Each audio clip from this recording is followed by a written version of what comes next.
திருச்சிற்றம்பலம். முதல் திருப்பதிகம். அந்தியும் நண்பகலும் அஞ்சுபதம் தம் சொல்லி முந்தியெழும் பழைய வல்வினை மூடாமுன் சிந்தை பராமரிய தென் திருவாரூர் எந்தை பிரானை என்றுகொல் எய்துவதே.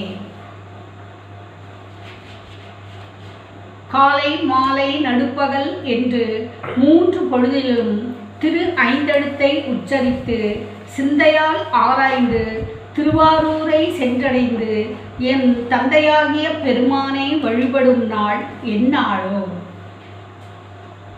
அந்தியும் நண்பகலும் அஞ்சுபதம் தம் சொல்லி என்பது அடியனுக்கு வழங்கப்பட்ட தலைப்பு.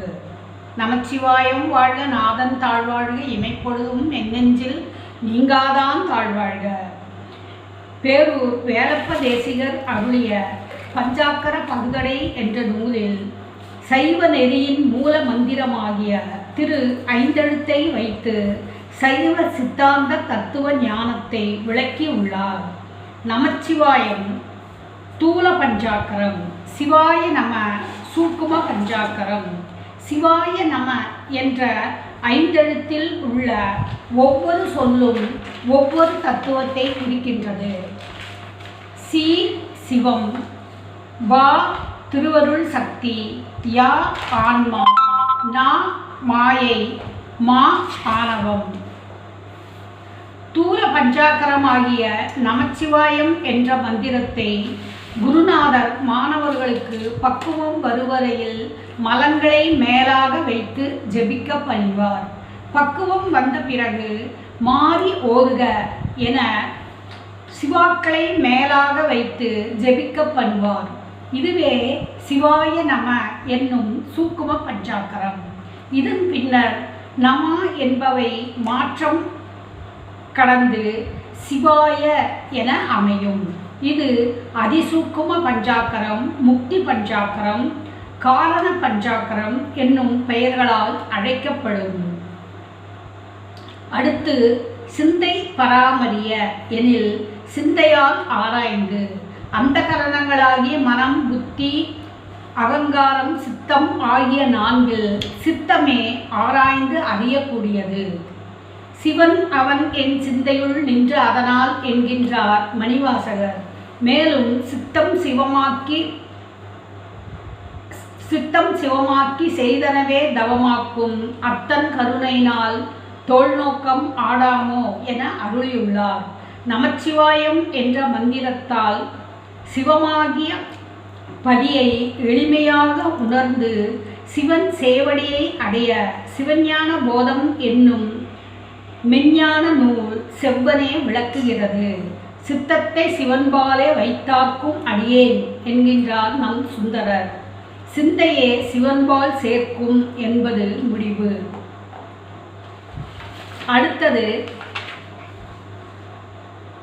அடுத்த வாக்கியம். முந்தியெழும் பழைய வல்வினை மூடாமுன். மூடாமுன் என்றால் இறப்பதற்கு முன். பழைய வல்வினை என்பது சஞ்சித வினை. திருத்தொண்ட புராணத்தில் சேக்கிழா சுவாமிகள் தடுத்தாட்கொண்ட சருக்கத்தில் முன்பு நீ நமக்கு தொண்டன், முன்னையே வேட்கை கூற பின்பும் ஏவலாலே பிறந்தனை மண்ணின் மீது என்று பெருமான் சுந்தரரிடம் பகர்கின்றார். எனவே சுந்தரருக்கு முன்னிலையில் தாம் யார் என்பதும் தம் வினையை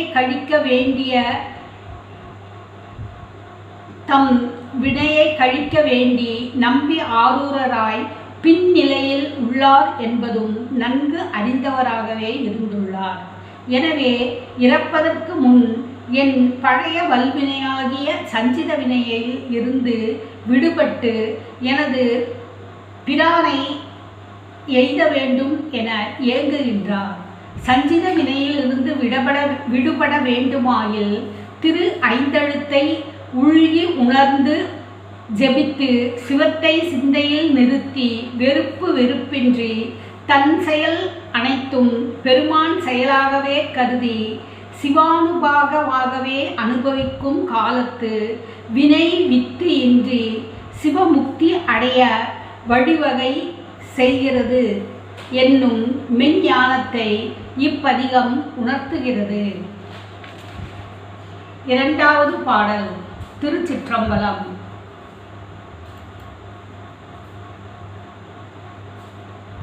நின்றவினை கொடுமை நீங்க இருபொழுதும் துன்றுமலர் இட்டு சூழும் வலம் செய்து தென்றன் மனங்கமழும் தென் திருவாரூர் எந்தன் மனங்குளிர என்று கொள் எய்துவதே. துன்றுமலர் இட்டு சரியை, சூழும் வலம் செய்து கிரியை, தென் திருவாரூர் புக்கு எந்தன் மனங்குளிர யோகம். பல பிறவிகளில் பல வழிகளிலும் சேர்த்து தொகுத்து வைத்திருக்கும் நல்வினை தீவினைகளின் தொகுப்பிற்கு சஞ்சித வினை அல்லது பழவினை என்று பெயர். உடம்பு இருக்கும் வரை அனுபவிப்பதற்கு முகந்து கொண்டு வந்த வினையே பிராரார்த்த வினை அல்லது நிகழ்வினையாகும்.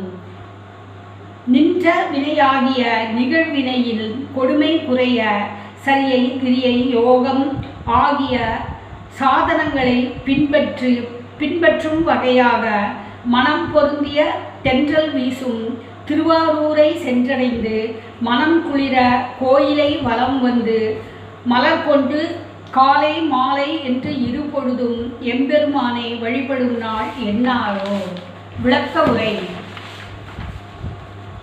உமாபதி சிவாச்சாரியார் அருளிய சிவப்பிரகாசம் என்ற நூலில் 31வது பாடலில் இதனையே விளக்கமாக அருளியுள்ளார். பாடல் உற்ற தொழில் நினைவுரையில் இருவினையும் உளவாம் ஒன்று ஒன்றால் அழியாது ஊன் ஒழியாது உன்னில் மற்றும் அவற்றில் ஓர்வினைக்கு ஓர்வினையால் வீடு வைதீக சைவம் பகரும் மரபில் ஆற்ற பற்றியது ஒழியும். நாம் எண்ணங்களாலும் சொல்லாலும் செயலாலும் நல்வினை தீவினை ஆகிய வினைகளை ஆற்றுகின்றோம். நல்வினையால் தீவினை அழியாது. ஒவ்வொன்றுக்கும் உண்டான பலன்களை அனுபவிப்பது தவிர்க்க இயலாது. இது பொது விதி. ஆயினும் வேத ஆகமங்களில் விதிக்கப்பட்டுள்ள சரியை, கிரியை, யோகம் நெறிகளில் நின்று ஒழுகி வந்தால் பாவங்கள் பெருமளவில் நீங்கும். இந்த முறையில் எல்லா தீவினை பலன்களையும் நீக்கிவிட முடியுமா என்றால் இறைவன் அனாதியே அருளி செய்த வேத ஆகமங்களின் முறையில் இதனை வழுவாது செய்து வந்தால் பெரும்பான்மையான தீவினைகள் நீங்கும். அவ்வாறு நீங்காத வினைப்பயன்கள் இனிவரும் பிறவிகளில் அனுபவித்து கழிக்க வேண்டியவை ஆகும். வைதீக சைவம் என்றால் வேத ஆகமங்கள் உணர்த்திய வழிகள்.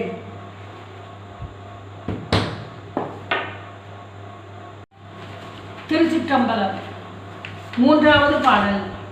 முன்னை முதற்பிறவி மூதறியாமையினால் பின்னை நினைந்தவும் பேரதவும் ஒழிய சென்னல் வயற்கழனி தென் திருவாரூர் என்னுயிர் கிண்ணமுதை என்று கொள் எய்துவதே.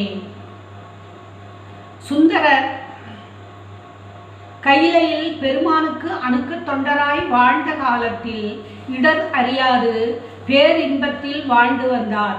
இப்பூவுலகில் மானிடராய் தோன்றிய பின் அளவில்லா கொடுமைகளை அனுபவித்து வருந்தலானார்.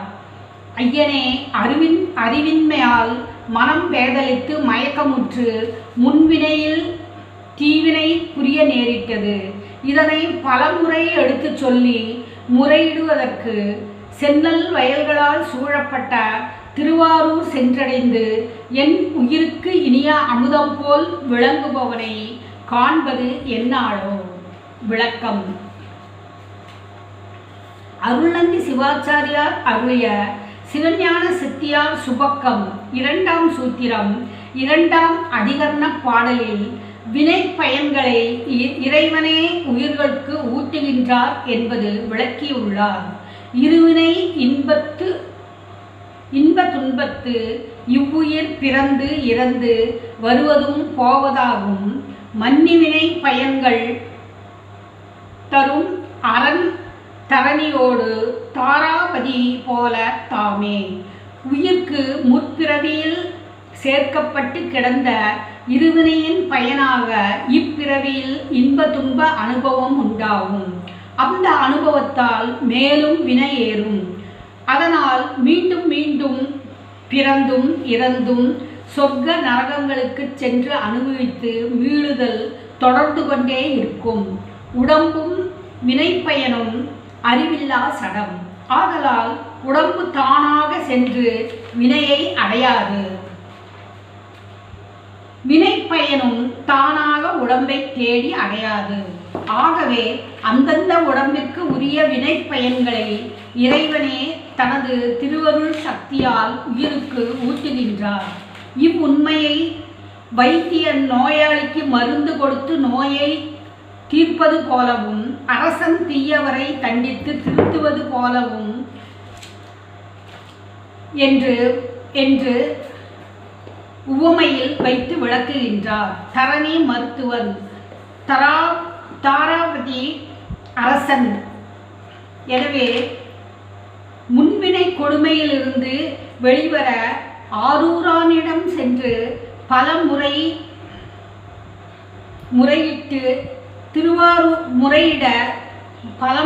முறையிட திருவாரூரை நோக்கி விரைகிறார் நம் நம்பி ஆரூரர். திருச்சிற்றம்பலம். முதல் திருப்பதிகம். அந்தியும் நண்பகலும் 5 பதம் தம் சொல்லி முந்தியெழும் பழைய வல்வினை மூடாமுன் சிந்தை பராமரிய தென் திருவாரூர் எந்தை பிரானை என்றுகொள் எய்துவதே.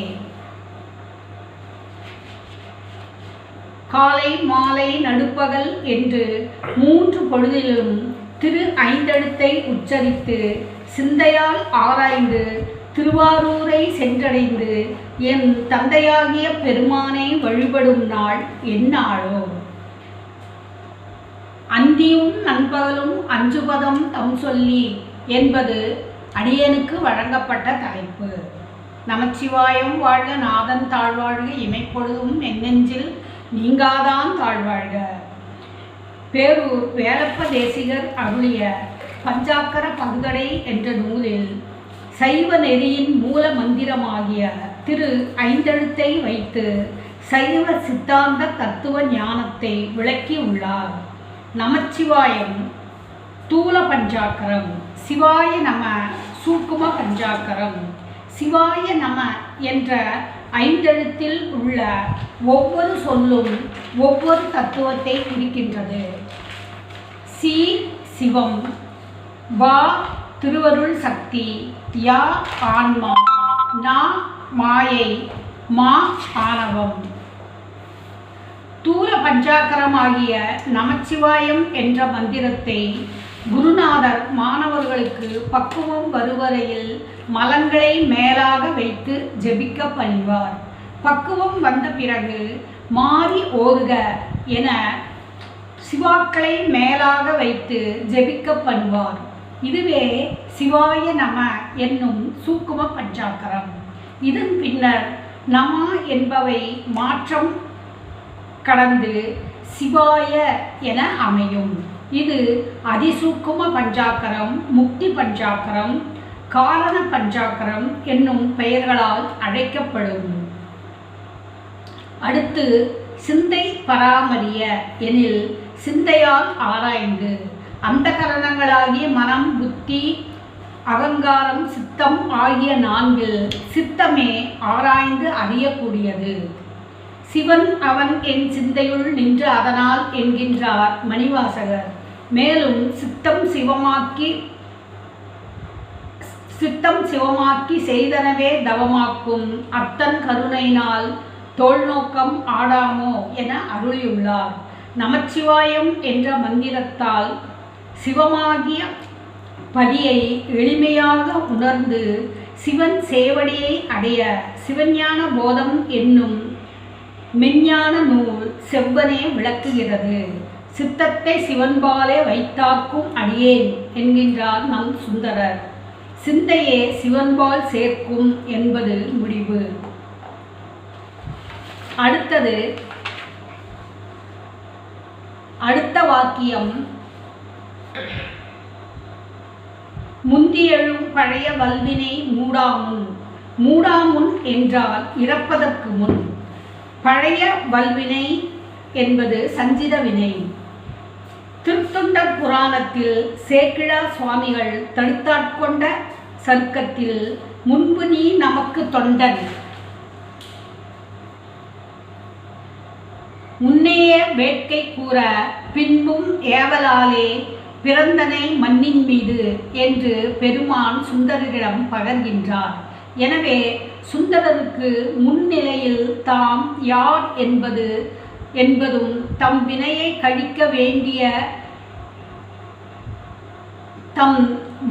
கழிக்க வேண்டி நம்பி ஆரூரராய் பின்னிலையில் உள்ளார் என்பதும் நன்கு அறிந்தவராகவே இருந்துள்ளார். எனவே இறப்பதற்கு முன் என் பழைய வல்வினையாகிய சஞ்சித வினையில் இருந்து விடுபட்டு எனது பிரானை எய்த வேண்டும் என ஏங்குகின்றார். சஞ்சித வினையில் இருந்து விடுபட வேண்டுமாயில் திரு ஐந்தெழுத்தை உள்கி உணர்ந்து ஜெபித்து சிவத்தை சிந்தையில் நிறுத்தி வெறுப்பின்றி தன் செயல் அனைத்தும் பெருமான் செயலாகவே கருதி சிவானுபாகமாகவே அனுபவிக்கும் காலத்து வினை வித்து இன்றி சிவமுக்தி அடைய வழிவகை செய்கிறது என்னும் மெஞ்ஞானத்தை இப்பதிகம் உணர்த்துகிறது. இரண்டாவது பாடல். திருச்சிற்றம்பலம்.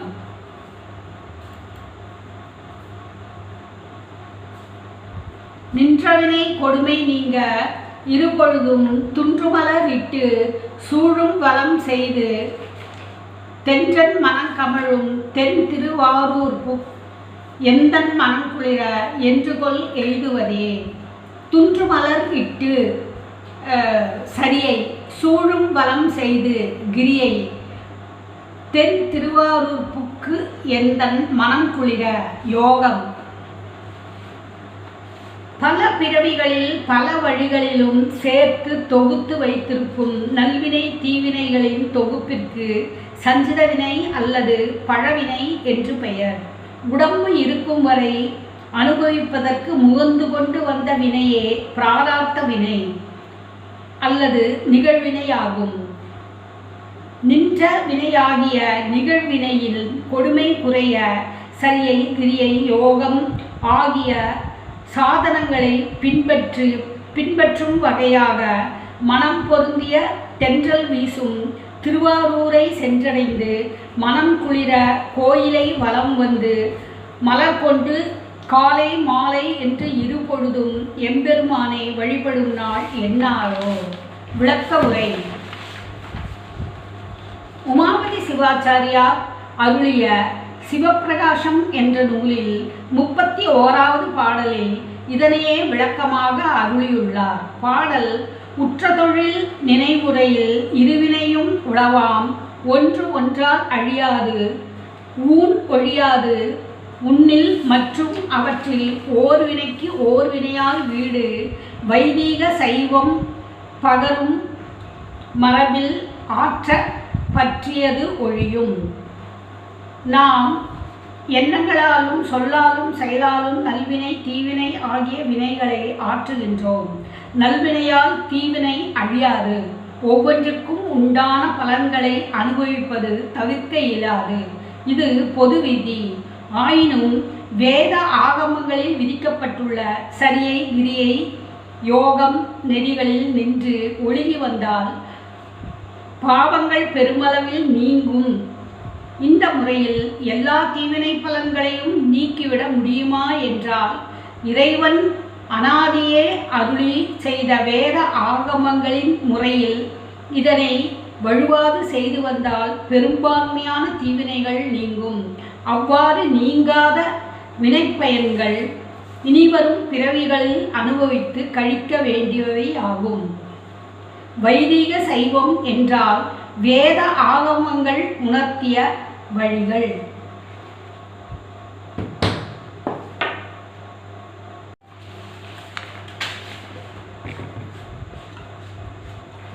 திருச்சிற்றம்பலம். நான்காவது பாடல். நல்ல நினைப்பொழிய நாள்களில் ஆருயிரை கொல்ல நினைப்பனவும் குற்றமும் அற்றொழிய செல்வ வயற்கழதி தென் திருவாரூர்ப்பு எல்லை மிதித்தடியேன் என்று கொல் எய்துவதே. நல்ல எண்ணங்கள் நம்மை விட்டு நீங்கும் நாளில் பிற உயிர்களை கொல்ல நினைக்கும் குற்றமும் பிறர் குற்றமும் செய்ய தூண்டும். அறவினை யாதனில் கொல்லாமை கோரல் பிறவினை எல்லாம் வரும். கொல்லாமையை அறவினை என்கின்றார் வள்ளுவர் நாயனார். கொலைப்பாவம் ஏனைய பாவங்கள் எல்லாம் ஒன்று சேர்ந்தாலும் அது ஒன்றிற்கு ஈடாகாது என்கின்றார் பரிமேல் அழகர். அருள்நந்தி சிவாச்சாரியார் அருளிச் செய்த 20 என்ற நூலில் ஆணவ மலத்தின் குணங்களை பின்வருமாறு விளக்குகின்றார். வேறு விளக்கின் விகற்பம், கற்பம், குரோதம், மோகம், கொலை, அந்நியர், மதம், நகை, விராய் என் குணமும் ஆணவம் என விளம்பின. வேறு விளக்கின் என்றால் தனித்தனியே எடுத்து விளக்குங்கால் விகற்பம் வேறுபடுத்துதல். ஒருவன் தான் பிறரை காட்டிலும் உயர்ந்தவன் என்று தன்னை வேறுபடுத்தி காட்டுதல். கற்பம் கற்பித்துக் கொள்ளுதல். பிறர்க்கு இல்லாத சிறப்புகள் தன்னிடத்தில் இருப்பதாக கற்பித்துக் கொள்ளுதல். குரோதம் கோபம் தன்னுடைய செயல்களை ஒப்புக்கொள்ளாதவர்களின் மேல் கோபம் கொண்டு அதனை ஏற்றுக்கொள்ள செய்தல். மோகம் தீராத ஆசை, ஒரு பொருளை தனக்கு மட்டுமே உரிமையாக ஆக்கிக் கொள்வதற்கு ஆசைப்படுதல். கொலை தன் தனித்தன்மையை ஏற்றுக்கொள்ளாதவர்களை தான் மோகம் கொண்ட பொருளை அடைவதற்கு தடையாக இருப்பவர்களையும் கொலை செய்ய துணிதலும் பிறர்க்குரிய சிறப்பியல்புகளை இல்லை என கூறுதலும். அந்நியர் துன்பம் தன்னால் மோகிக்கப்பட்ட பொருளை அடைய முடியாத போது அதனை மறக்க இயலாமல் துன்பப்படுதல். மதம் செருக்கு அடக்கி நிற்க வேண்டிய இடத்திலும் அடங்காமல் தலை எடுப்புடன் நிற்றல். நகை சிரித்தல் பிறருடைய குறைகளை சிறிதே ஆயினும் மிகைப்படுத்தி அவருடைய சொல்லையும் செயலையும் படித்து பேசி சிரித்தல்.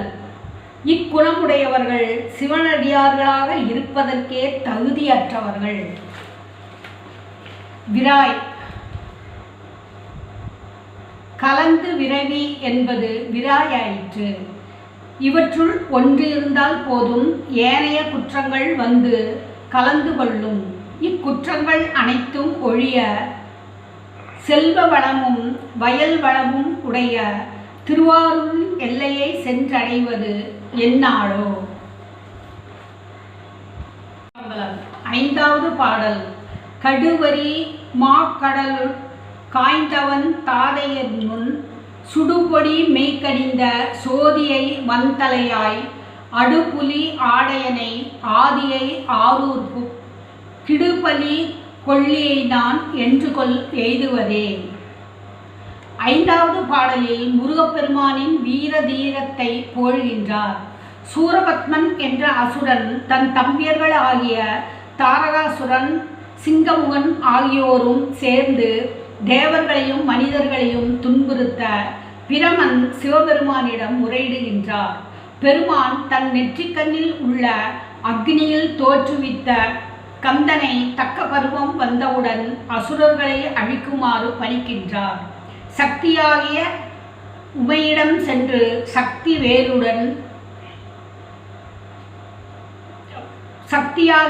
உமை அம்மையிடம் பெற்ற சக்தி வேலுடன் நவசக்திகளிடமிருந்து தோன்றிய வீரபாகு முதலிய நவ வீரர்களுடன் தேவசேனாதிபதியாகிய முருகப்பெருமான் போருக்கு புறப்படுகின்றார். செல்லும் வழியில் எதிர்பட்ட தாரகாசுரன், சிங்கமுகன் ஆகிய தம்பியரை அழித்த பின் எஞ்சியிருந்த சூரபத்மனை எதிர்கொள்கிறார். அவன் மிகவும் அற்புதமாக மாயப்போர் புரிந்து செந்தூர் அருகே உள்ள மரப்பாகு என்ற மாந்தோப்பில் கொடிய நீண்ட மாமரமாக மறைந்து நிற்க அதிவீர முருகப்பெருமான் மா மரத்தை கடல் நடுவே இரண்டாக பிளக்கின்றார். ஆணவம், கன்மம், மாயை ஆகிய மூன்றும் இம்மூவராக உருவகப்படுத்தப்பட்டுள்ளது. இத்தகு பெருமை பொருந்திய முருகப்பெருமானின் தந்தையாகிய சிவபெருமானின் பொலிவு எத்தகையது எனில், சுட்ட சாம்பலை திருமேனியில் பூசி சோதி வடிவானவர். வலிய தலைப்பகுதியும் கொல்லும் தன்மையுடைய புலியின் தோலையும் ஆடையாக உடுத்துபவன். தொடக்கத்திற்கும் தொடக்கமானவன், ஆதியும் அந்தமும் என்பார் புலவர்.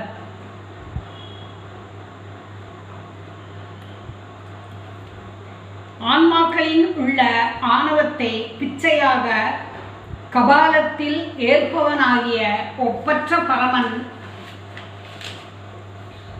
வீற்றிருக்கும் ஆரூரை சென்றடையும் நாள் எந்நாளோ? பஞ்சபூதங்களில் நிலம், நீர், நெருப்பு. ஆறாவது பாடல். திருச்சிற்றம்பலம்.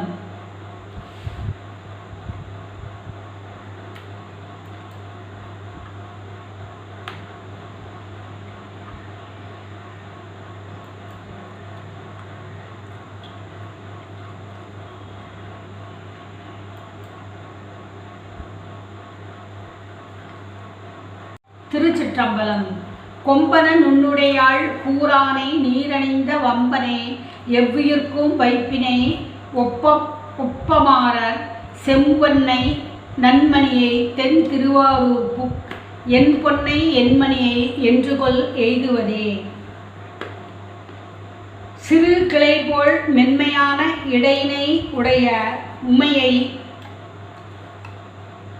பாகத்தில் கொண்டவனே, திருநீற்று மேனியனே, புதுமைக்கும் புதுமையாய் விளங்குபவனே, முன்னை பழம்பொருட்கும் முன்னை பழம்பொருளே, பின்னை புதுமைக்கும் பேர்த்தும் அப்பெற்றியனே என மணிவாசக பெருமானின் திருவாக்காக திகழ்பவனே, பேரூழி காலத்திலும் பின் உலகம் அனைத்தும் தம்முள் ஒடுங்குமாறு வியாபியமாய் விளங்குபவனே, செம்பொன் போன்றவனே. நாவுக்கரசு பெருமான் திருத்தாண்டகத்தில் இருநிலனாய் தீயாகி நீரும் ஆகி யமானமாயெழும் காற்றும் ஆகி அருநிலைய திங்களாய் ஞாயிறாகி ஆகாசமாய் அட்டமூர்த்தியாகி பெருநலமும் குற்றமும் பெண்ணும் மானும் பிற உருவும் தம் உருவும் தானேயாகி நெருநலையில் இன்றாகி நாளையாகி முன் நிமிர்ப்புண் சடையடிகள் நின்றவாறே என்கின்றார். நல் மாணிக்க மணி போன்றவனே, நல்ல மாணிக்க மணி போன்றவனே, உன்னை திருவாரூரை சென்றடைந்து பெறுவது எந்நாளோ என ஏங்குகின்றார். எட்டாவது திருப்பாடல்.